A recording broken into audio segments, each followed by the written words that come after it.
It is not very complicated to compute that the standard office worker would sit about 80,000 hours in a lifetime in an office. And of course, with computers and other electronic devices that we use these days, and then we go home and continue with TV and other computer use, there is really a dramatic shift in behavior toward this, what I call motor passivity. It turns out that prolonged sitting in the office, for example, is associated with various negative physiological effects. And some of these are linked to increase of inflammatory markers, weight, insulin function, insulin resistance, blood lipids, which are associated with heart disease, and many others.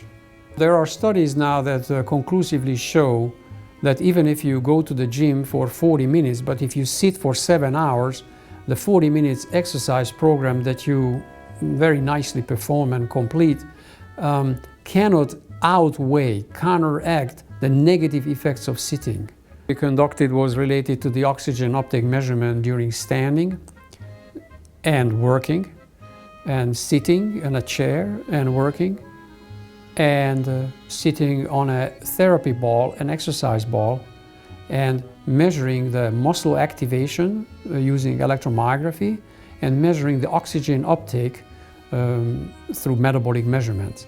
There is strong evidence that physical activity, and this small amount of physical activity, which could be summarized perhaps in the concept of active office,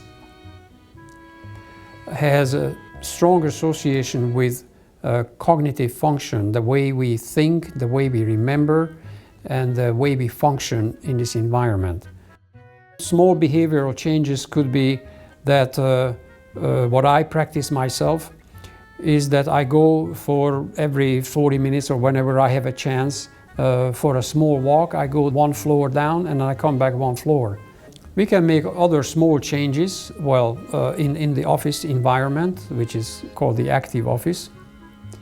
And for example, one small idea is to place your dustbin, the trash bin, in the far end of the office, so you're forced to make just a few steps, even for such small activity, every time.